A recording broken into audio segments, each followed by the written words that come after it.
यह वाक्य ज़्यादा कठिन है क्या बच्चों के लिए? हम जो पाना चाहते हैं या परिणाम के रूप में जो कुछ हमको मिलना है, उसकी वैल्यूएशन हमारी जो है वो बिल्कुल एक्चुअल नहीं होती कई बार, और जो उसकी वैल्यू हमारे भीतर होती है उसी के अनुसार हमारे मन पर प्रभाव पड़ता है, और उस प्रभाव के कारण हमारा चित्त दबाव में आ जाता है। हम किसी प्राप्ति को जिंदगी की सबसे बड़ी प्राप्ति मान लेते हैं, और उसका परिणाम यह होता है कि पूरी जिंदगी उसके दबाव में आ जाती है और उपेक्षित हो जाती है। यही ऐसी कोई भी एक प्राप्ति नहीं है ईश्वर के अतिरिक्त जो पूरे जीवन को धन्य कर सके। बाकी सारी प्राप्तियां सापेक्ष हैं, आंशिक हैं, कहीं महत्व रखती हैं, कहीं महत्व नहीं रखती हैं। एक बहुत प्रसिद्ध कथा है ना, जिसमें एक नाव में बैठकर बहुत सारे BHU के प्रोफेसर से यात्रा कर रहे थे, और नाविक भी, बनारस की घटना होगी वो, तो उस बीच धारा में ले जाकर के प्योर बनारसी अंदाज में उसको लोगों ने हालचाल लिया होगा उसका।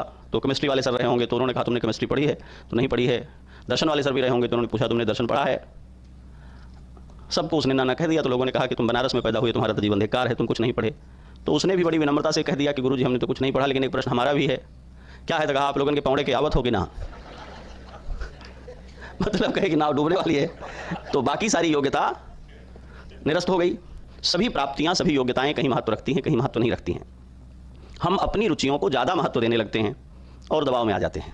कोई सफलता, कोई असफलता जीवन को अंतिम रूप से न तो परिभाषित कर सकती है, ना उसका मूल्यांकन कर सकती है। तो सबसे पहले अपने को यह समझाना है। अब इसमें ज़्यादा गड़बड़ जो है प्रचारों ने कर दिया है ना। फिल्मी गाना है, आप लोग गाते रहे हैं, सुने होंगे, जमाना छोड़ देंगे हम। ऐसा कोई है जिसके मतलब जमाना छोड़ दें? पंगत कहाँ करेंगे, रहेंगे कहाँ? पुलिस वाले पकड़ के बंद कर देंगे इलाकों में, तो जमानत कौन कराएगा? बेवकूफ़ बनाने का स्लोगन है कि नहीं है? खूब बजा इस देश में। मैं उदाहरण के लिए कह रहा हूँ, गाने की तरफ से गाओ पर विश्वास की तरफ से मत अपनाओ, नहीं तो झंझट हो जाएगा। कुछ भी जीवन में ऐसा नहीं है। हमें लगता है बस यही परीक्षा, बस यही प्राप्ति, बस यही सुख, बस यही मित्रता, बस यही संबंध। जीवन में इस तरह का मूल्यांकन करने की योग्यता हो जाए कि सामने चक्रवर्ती सम्राट दशरथ जी महाराज पिता के रूप में तड़पते हुए पड़े हैं। श्री राम जानते हैं कि मैं आंखों से ओझल हुआ नहीं कि ये मरे नहीं, और उनके भीतर तिल भर भी संशय नहीं है कि मुझे इधर जाना है या उधर जाना है। रात में उनको अयोध्या का सम्राट बनाए जाने की सूचना, औपचारिक सूचना दी गई। उनसे कहा गया कि आज आपको उपवास करना है। क्यों? आपका नाम नोटिफाइड हो गया है राजा बनने के लिए। आहार भी आपके लिए सुरक्षित नहीं है, आप देवताओं की आराधना करिए, उपवास करिए। यही नहीं, अपनी भी पत्नी के साथ शयन नहीं करना है, ब्रह्मचर्य का पालन करिए, भूमि पर शयन करिए। जब तक कि आपको मुकुट पहनाकर राजा बना नहीं दिया जाता है, तब तक आपकी सारी सुविधाएं निरस्त हैं, आप अनुशासन में रहिए। ये मर्यादा जैसे नहीं होता अपने यहाँ कि किसी को प्रधानमंत्री बनना है तो स्पीडी उनको सिक्योर कर लेगी, स्वतंत्र घूमना फिरना बंद हो जाएगा। वो पालन किया है भगवान ने। और सुबह सुबह अभी दिनचर्या संपन्न भी नहीं हो पाई है, तब तक फिर से सूचना पहुंच गई है, सुमंत्र जी पहुंच गए हैं कि चलो बुला रहे हैं पिताजी। रात में जिस राजकुमार को कहा गया है कि तुमको राजाधिराज बनाया जाएगा, उसका अनुशासन करो, सवेरे उसको बुलाया गया है तो राजाधिराज बनाने वाले पिताजी का मुकुट नीचे पड़ा है, पिताजी के मुंह में लाटा लग गया है, सूख गया है मुंह, ठीक से देख नहीं पाते, बेहोल पड़े हैं, और सौतेली माता वहां खड़ी हैं। वो जानना चाहते हैं क्या हो गया है, पूछते हैं। माँ ने समझाया है, बताया है, कोई उद्विग्नता नहीं है। उन्होंने नीति पढ़ी है, उन्होंने शास्त्र पढ़े हैं, वो गुरुकुल से क्वालिफाई करके आए हैं, उनको बात तो सब समझ में आ रही है, लेकिन विचलित नहीं होते, व्याकुल नहीं होते हैं। केवल एक बात पूछते हैं। मैं गोस्वामी जी की भाषा में ये कह रहा हूँ, महर्षि वाल्मीकि के यहाँ तो बहुत विस्तार है। तो वो कहते हैं कि माताजी इसमें इतने व्याकुल होने की कोई बात दिखाई नहीं पड़ती। आपने पिताजी से कह दिया है कि मुझे नहीं भरत को राजा बनाया जाएगा, तो इसमें परेशानी क्या है? पिताजी इतने व्याकुल क्यों हैं? थोड़ी ही बात पिता दुख भारी, कोई और बात भी इसमें है। तो वो कहती हैं कि बेटे ये भी मांगा है मैंने कि तुम 14 वर्ष के लिए वन जाओगे। तो श्री राम कहते हैं तो परम सौभाग्य की बात है, मेरा तो शुरू से ही मन लगता है। गुरुकुल में भी हम थे तो ज़्यादा समय तो हम लोग शस्त्राभ्यास में ही घूमते थे, मृगया में घूमते थे, इसमें दुख की बात क्या है? क्या पिताजी ने अनुमति दे दी? इस विस्तार में जाऊंगा मैं तो घंटों लग जाएंगे कि श्री राम की दृष्टि क्या है, नीति का बोध क्या है, उसमें नहीं जा रहा हूं मैं। केवल एक बात आपके सामने रख रहा हूं, अपने बारे में संशय होने पर, अपना कर्तव्य निर्णय करने में जब कहीं उलझते हैं, तब कैसे हमको ये चरित्र रास्ता दिखाते हैं। तो वो कहते हैं क्या पिताजी ने अनुमति दे दी? पिताजी की ओर देखते हैं, पूछते हैं। राम कथा में चक्रवर्ती दशरथ जी ने एक बार भी नहीं कहा है कि श्री राम तुम बन जाओ, लेकिन श्री राम ये बात जान लेते हैं कि पिताजी ने पहले ही इनको सिग्नेचर करके चेक दे दिया था, 2 वरदान तुम्हारे हैं, जो चाहो वो मांग लेना। तो आज हुंकारी भरने की कोई जरूरत ही नहीं है, इसके मांगते ही वो दोनों सैंक्शन हो गए, स्वीकृत हो गए। वो निर्णय ले लेते हैं कि वन जाना है। अब वन में अनुकूलता होगी, वन में प्रतिकूलता होगी, वन में कठिनाई होगी, वन में सुविधा होगी, क्या होगा, ये सब विषय नहीं है, ये चिंता की बात ही नहीं है। राज्य मिल रहा था, राज्य नहीं मिला, ये सब ध्यान करने की बात नहीं है। रात में पिता ने कहा था तुमको गद्दी पर बैठना है, ऐसी तैयारी करो, मैंने वैसी तैयारी की। सवेरे उसी पिता की आज्ञा से मुझे वन जाना है, तो मैं वन जाने के लिए प्रस्तुत हूँ, और चले गए। और जब तक हमको अपनी शक्ति, अपने कर्तव्य के बारे में कोई भ्रम नहीं होता, तब तक हमें अपने परिणाम के बारे में कोई संदेह नहीं होना चाहिए। भारत की ज्ञान परंपरा के सबसे मान्य ग्रंथ कौन है? सबसे मान्य ग्रंथ मैंने कहा है भारत की परंपरा में रामचरितमानस जरूर मान्य है, लेकिन ये बहुत बाद में है। इससे पहले क्या है, उसके पहले क्या है? एक बार में ये वेद कह देना ज्यादा ठीक है। भारत की परंपरा में जितने भी ग्रंथ हैं उन सब की मान्यता उनकी अपनी मान्यता नहीं है, ये बात पता है कि नहीं? इतिहास, पुराण, काव्य, स्मृतियां, आगम, जितनी भी ज्ञान परंपरा के ग्रंथ हैं वे सब खुद अपने में प्रमाण नहीं हैं। उन सब का प्रमाण वेद हैं। यदि वे वेदों के अनुसार हैं तो प्रमाण हैं, और वेदों के अनुसार नहीं है तो प्रमाण नहीं है। वेद सबसे बड़े प्रमाण हैं। और वेद क्या कहते हैं? कृतम में दक्षिणे हस्ते जयो में सव्य आहिता। क्या परिणाम, क्या इसका अर्थ हुआ? मेरा कर्म मेरे दाहिने हाथ में और मेरा फल मेरे बाएं हाथ में। आपके दाहिने बाएं हाथ में बीच में किसी दूसरे का अधिकार है क्या? अपने परिणाम के विषय में संशय कब होता है? जब अपनी क्रियाशीलता, जब अपनी योग्यता, जब अपनी प्रतिबद्धता के बारे में कोई संशय हो। लंका में चोरी से छिप करके घुसे हुए हनुमान जी महाराज, कहीं हम पहचान नहीं लिए जाएं इसका प्रयास करते हैं। रात में घुसे हैं, लेकिन क्षमता क्या है? जब उनको जरूरत पड़ी कि अब मुझे सामने आना पड़ेगा तो सामने आए हैं कि नहीं आए? और सामने आकर क्या कहा है? तब वो कहते हैं कि मैं श्री राम का दास हूं, दासो हम राघवेंद्रस्य। और क्या विशेषता मेरी है? तो कहते हैं न रावण सहस्र में युद्धे प्रतिबलम भवेत शिलाभिस्तु प्रहरतः पादपैश्च। मैं छुप करके लंका में घुसा हूं। इससे ये मत समझ लेना कि मैं रावण से डरता हूं इसलिए छिप कर घुसा हूं। मैं असल में इंटेलिजेंस के प्रोजेक्ट पर आया था, तो पहले अपने को प्रकट नहीं करना था, जानकी जी का पता नहीं लगाना था, मैंने पता लगाने के पहले खुद को जाहिर नहीं करना था ताकि उनके प्राणों पर संकट नहीं आ जाए। इसलिए मैं छिपा हुआ था, मैंने उनका पता लगा लिया है। अब मैं बता रहा हूं कि मैं पवनात्मज हनुमान श्री राम का दूत हूं। एक दो नहीं, असंख्य रावण भी आ जाए मेरे सामने तो वो मेरी बराबरी नहीं कर सकते हैं। मैं पत्थरों और पर्वतों को पटक पटक करके उसकी चटनी बना दूंगा। सारी लंका को ध्वंस करके अकेले ही जानकी को श्री राम के पास ले जाने में समर्थ हूं। सेना बुलाने की आवश्यकता नहीं है। और ये डींग नहीं है, ये परख है। अपनी क्रियाशीलता का विश्वास और अपने परिणामों पर यह भरोसा है। तात्पर्य क्या है? जो परीक्षा देने जा रहे हैं, जो करियर बनाने में लगे हैं, जो जीवन के बड़े लक्ष्यों के लिए लगे हैं, उनके मन में भ्रम कब उपस्थित होता है? जब अपने लक्ष्य के अलावा उनके मन में 2, 3, 4 लक्ष्य बन जाते हैं। इस आयु वर्ग में जहां आप बैठे हुए हैं ऊर्जा बहुत अधिक होती है। सबसे बड़ी कठिनाई केवल एक बात की होती है, घर कहता है, परिवार कहता है, माता पिता कहते हैं लक्ष्य है बड़ी नौकरी, और हमें कुछ और भी लक्ष्य दिख रहा होता है। जब केवल संयम, केवल तपस्या लक्ष्य होता है तो हमें स्वाद भी लक्ष्य दे रहा हो रहा है, सुविधा लक्ष्य है, हमारा आराम से रह लेना लक्ष्य है, बड़ी फ्रेंड सर्किल होना। हमारे एक शिक्षक थे बाल्यकाल में गुरुकुल में, वो अपने किसी विद्यार्थी को जान लें कि इसके कई मित्र हैं तो पढ़ाते नहीं थे कक्षा में, और कहते थे जिसके बहुत मित्र हैं वो पढ़ नहीं सकता। 1-2 मित्र होने चाहिए, जो आपका पाठ चल रहा है उसके साझेदार हों बस, बाकी कक्षा है मित्र नहीं है। बहुत मित्र जिसके हो जाएंगे वो पढ़ाई नहीं कर पाएगा। आज इसका बर्थडे है, कल उसका बर्थडे है, आज इसके घर में फंक्शन है, कल उसके घर में फंक्शन है, आज इसका मन पढ़ने में नहीं लग रहा है, कल उसका मन पढ़ने में नहीं लग रहा है। बोले मित्रता बनाने के लिए विद्यालय नहीं है, पढ़ाई करने के लिए है। 2 एक साथ आपके सहपाठी होने चाहिए ताकि जो आपका पाठ चल रहा है वो निरंतरता में बना रहे।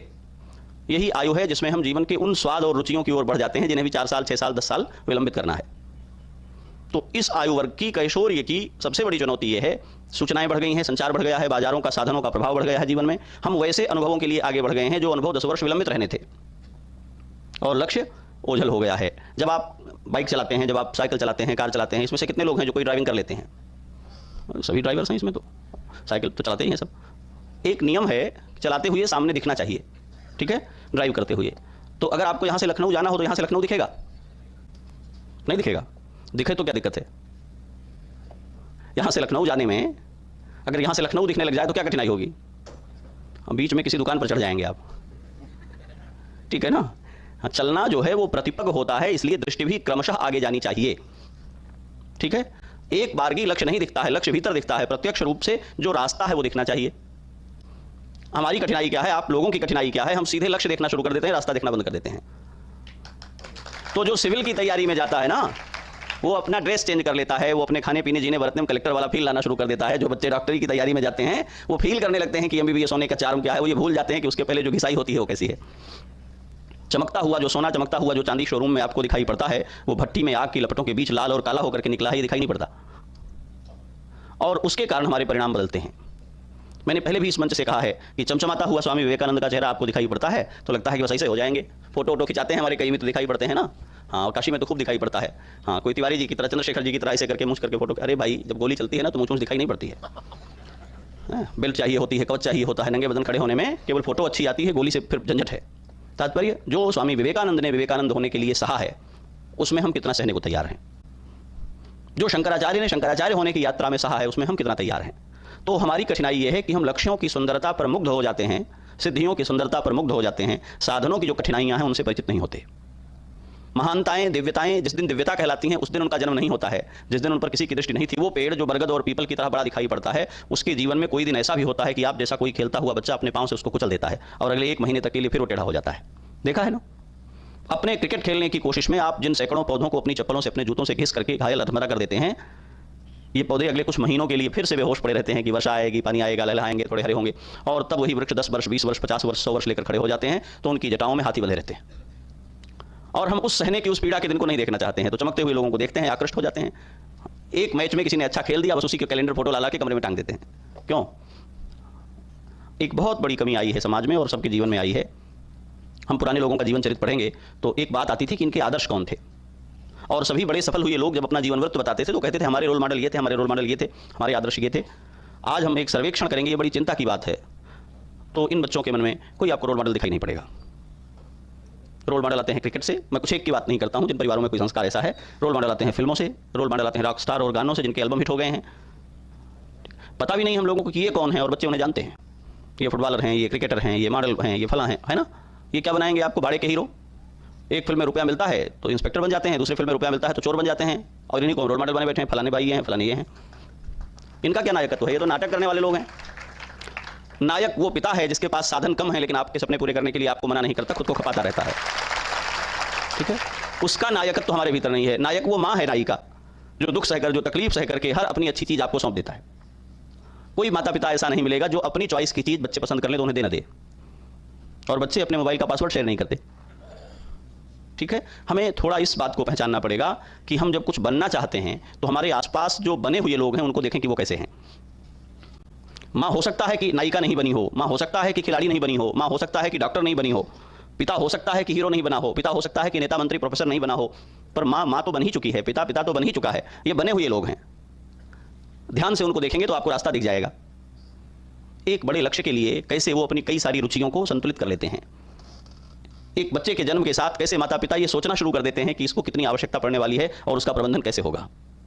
मैं सरल उदाहरण देता हूं, धरती में जो बीज डाला जाता है उसमें अंकुरण होता है, तो वो बीज का जो बड़ा ठोस दाना होता है वो पोपला होकर के खोखला सड़ जाता है भीतर से, और जो दाना नहीं सड़ता है उसमें अंकुरण नहीं होता। अभिभावक अपने को अपनी संतानों के लिए गला देता है ताकि ये बड़े हो जाएं, ताकि ये खड़े हो जाएं, और संतानें उनको छोड़कर बाकी सारी दुनिया को हीरो मान सकती हैं। ठीक है, इस उम्र में अगर कोई आपका विपक्ष है तो कौन है? माता पिता हैं।